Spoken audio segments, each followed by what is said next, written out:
Hello everyone, स्वागत है आपका मेरे channel excellence in education world पर।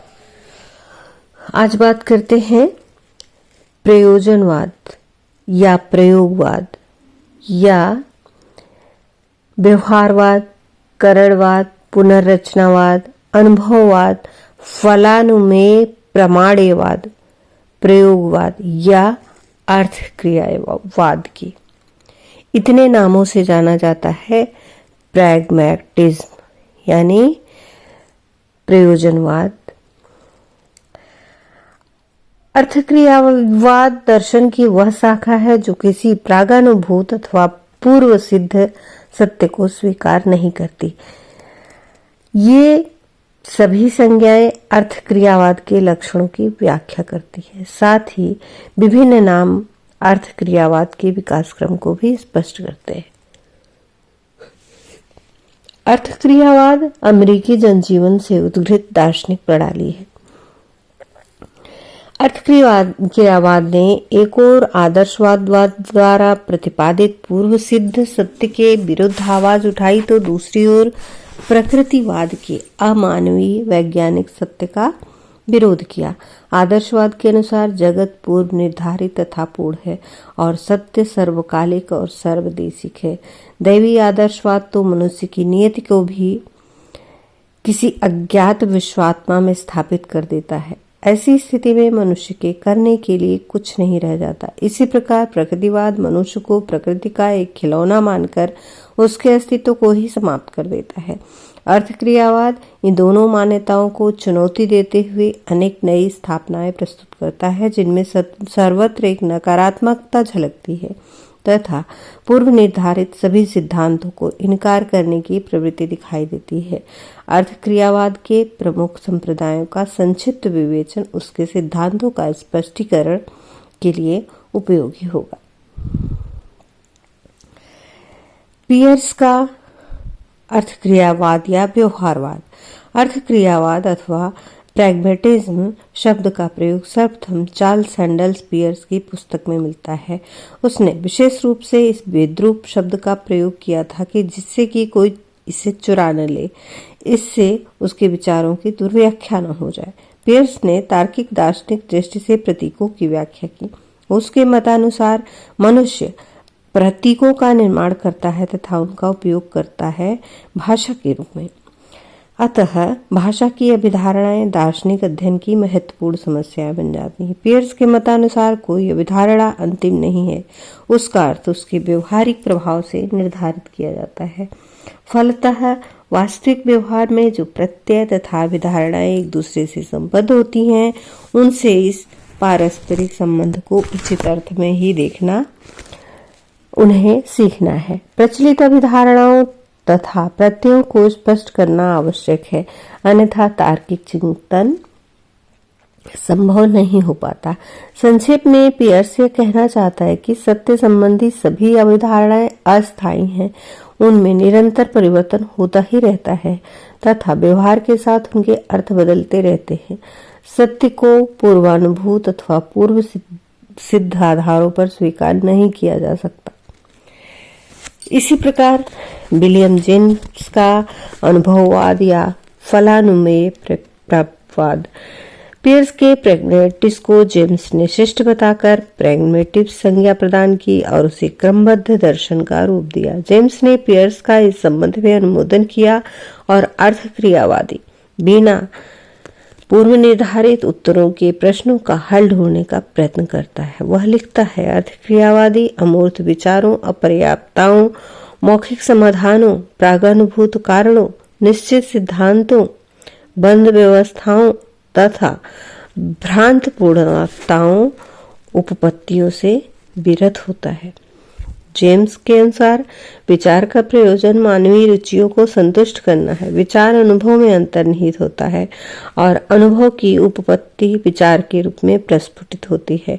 अनुभव से परे कोई विचार नहीं होता। अनुभव ही सब कुछ और जीवन के सभी मूल्य अनुभव से ही उद्गृत होते हैं। सत्य निरपेक्ष नहीं है, अपितु अनुभवाश्रित है। सत्य वह है जो क्रिया में प्रस्फुटित होता है। सत्य का मूल वह है जो क्रिया में प्रस्फुटित होता है। सत्य का मूल्य व्यवहारिक है क्योंकि मानवीय आवश्यकताओं की पूर्ति करने एवं मानवीय समस्याओं का हल करने में सत्य की अवधारणा सहायक होती है। कोई विचार सत्य है या नहीं, इसका पता उसके कार्यात्मक परिणाम से ही लग सकता है। जेम्स ने इस अनुभववादी विधि का विस्तार नैतिक तथा धार्मिक प्रश्नों के उत्तर खोजने के लिए भी किया। उनके अनुसार किसी भी नैतिक विश्वास के व्यवहारिक परिणामों द्वारा यह निर्धारण करना पड़ेगा कि अमुक विश्वास सत्य है या असत्य अथवा सही या गलत। इस प्रकार वह आदर्शवादी के पूर्व निर्धारित नैतिक सिद्धांतों को अस्वीकार करता है। धार्मिक विश्वास के बारे में जेम्स की मान्यता है कि यदि इन विश्वासों के फलस्वरूप जीवन संघर्ष में सहायता मिलती हो तथा उससे आंतरिक शांति प्राप्त होती हो तो अनुभव के आधार पर उनका सत्यापन होता है और सृष्टि से वे सत्य हो सकते हैं, अन्यथा नहीं। चिरंतन अपरिवर्तित सत्य को जेम्स स्वीकार नहीं करता। सत्य की प्रकृति के संबंध में उनकी मान्यता है कि सत्य अनेक है, वह निर्मित है तथा निरंतर परिवर्तनशील है। सत्य हमारे विचार, ज्ञान, भावना और कर्म के क्षेत्रों के बीच का कार्यात्मक संबंध है। सत्य विचार वह है जो व्यवहार में प्रभावकारी बन सके।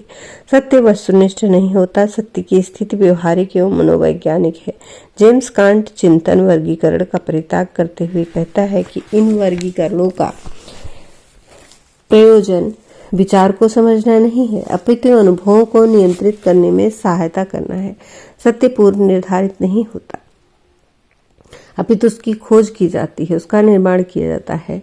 जेम्स के अनुसार कोई कथन सत्य या मिथ्या नहीं होता, अपितु निकषण यानी सत्यापन के पश्चात ही उसे सही गलत कहा जा सकता है।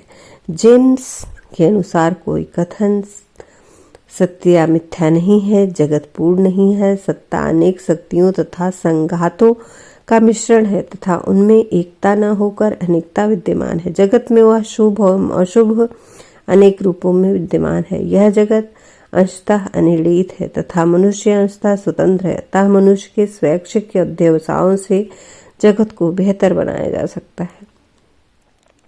ईश्वर भी अपूर्ण है और मनुष्य अपने प्रयासों द्वारा इस जगत को पूर्ण बनाने की क्रिया में उसकी सहायता ही करता है। जॉन डीवी का करणवाद, प्रयोगवाद तथा पुनर्रचनावाद। शिक्षा की दृष्टि से जॉन डीवी के करणवाद का बहुत महत्व है। इसने शिक्षा में नई क्रांति को जन्म दिया। डीवी का व्यवहारवाद करणवाद के नाम से इसलिए जाना जाता है कि उसके मस्तिष्क तथा ज्ञान उपकरण के रूप में प्रयुक्त होते हैं। वे अपने आप में साध्य नहीं हैं। उनके अनुसार मस्तिष्क तथा बुद्धि का विकास प्राकृतिक ढंग से हुआ। जीवन की विविध समस्याओं, सामाजिक परिस्थितियों का सामना करने के लिए मनुष्य को जो प्रक्रियाएं करनी पड़ी उसके उत्पाद के रूप में उनका विकास हुआ। मनुष्य को लगा वस्तुतः वस्तुओं को देखने, उन्हें स्मृति रखने तथा उनके बारे में चिंतन करने से समान प्रकार की परवर्ती परिस्थितियों में उन पर नियंत्रण करना आसान होता है।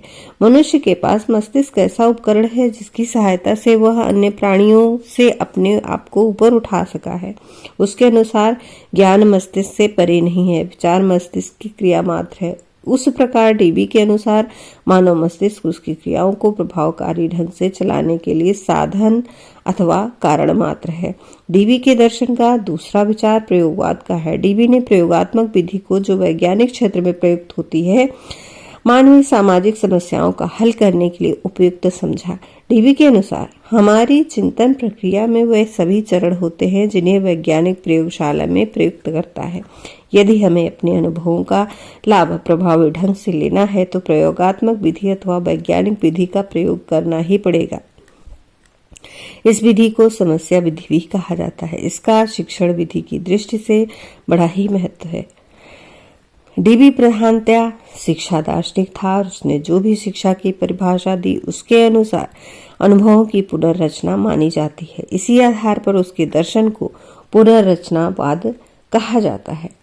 डीवी के अनुसार वस्तुनिष्ठ सत्ता का दूसरे ज्ञान के साथ तादात्म्य कभी हो ही नहीं सकता। उसके अनुसार स्वयं अनुभव ही एक साथ मात्र सत्ता है। सत्ता अनेक भिन्न वस्तुओं और व्यक्तियों से युक्त है। भौतिक जगत की विभिन्न वस्तुएं परस्पर एक दूसरे से प्रभावित करती हैं।